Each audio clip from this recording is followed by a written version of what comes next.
ተዳደሩ ሰዎች አሉ። ይሄ ባይዞ ያንተን ብቻ አይደለም እሷ ራሱ ከሚደርስባት በደል ከሚደርስባት ችግር ይህ ቀን ደርሶ በማየቷ በእርግጠኝነት ደስተኛ እንደምትሆን በጣም ነው እኛ ራሱ እየገባን ያለው። ታላቅ ብንሆንም ብዙ ነገር አስተምረናል። የፍቅር ጽናቱ ምን ያህል ድረስ እንደሚሄድም አንተ አይተናል። በጣም ብዙ ሽምግልና ሄጃለሁ እሄዳለሁ። የዛ አይነት ስጦታ ግን አይቻላቅም። በዚህ ፕሮግራም ላይ የተዘጋጀው ሰላም የኔ ወዶች እንዴት ዋላችሁ? እኔ ሾኳኮች እኔ ሸኳጎል ብላችሁ እንጂ እንዴት ናችሁ የኔ ማሮች? አላችሁ ወይ? እኔ ያለሁኝ እግዚአብሔር ይመስገን።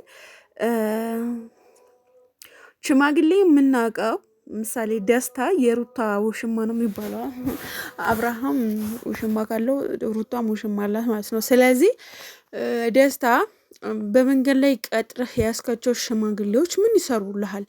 ሩታ ትክክለኛ ሪያሊቲው ለቤተሰብ ወይም ደግሞ ለዩቲዩብ ፋሚሊ ማቅረብ ከፈለጋችሁ እያንዳንዱን እዛ ጋር ማለቅ ሳይሆን እያንዳንዱን ሩታ ቤት ነው ማለቅ ያለበት። ሩታ እናት አባት አላት አለ አይደለ? እህት ወንድሞች አላት።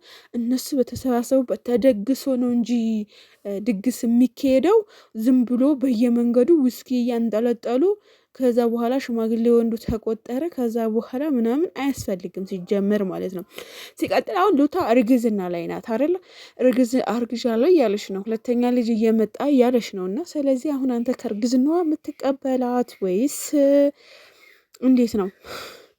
ምንም የማይገባኝ የእናንተ ድራማ ውጥንቅጥ የወጣበት አለ አይደለ? በጣም የሚያስጠላ ስራችሁ ግራ ይገባኛል ባጀው ማለት ነው። እና ለህዝቡ ለህብረተሰቡ የምታስተላልፉት ትምህርት ራሱ በቃ ውጥንቅጥ በቃ ስርዓት የሌለው ጋጠ ወጥ እየሆናችሁ ነው የመጣችሁት እያንዳንዳችሁ ማለት ነው። እያንዳንዳችሁ ማንም ከከሌ ይሻላል የሚባል ነገር የለም። እና ለህብረተሰቡ የምታስተምሩት ምሳሌ እዛ ጋር አብርሃም ጋር አርግዣለሁ እያለች ነው ሽማግሌ የምትልክላት ሚስትህ።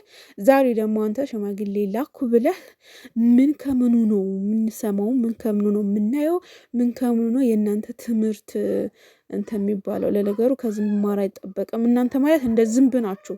የምር ዝንብ በቃ የሆነ በቃ እዛ ዝም ምትሉ በቃ ዝም ብላችሁ በቀፎ በባዶ ቀፎ የምትጮሁ እና እንዴት ነው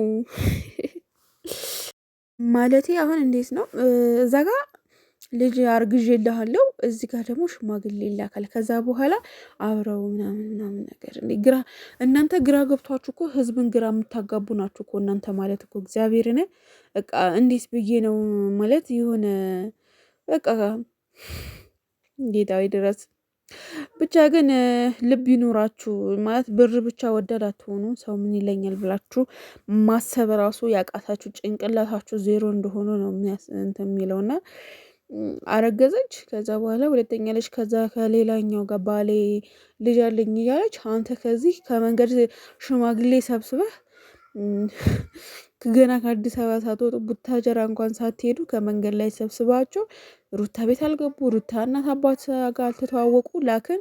ከዛ ደግሞ ሽማግሌዎች ሲዋሽ ምን አለ እንደዚህ ይህን አይነት ሽምግልና አይቼ አላቅም። ትልቅ ሰው እንዴት በዚህ ልክ ይዋሻል? የምሬን ነው።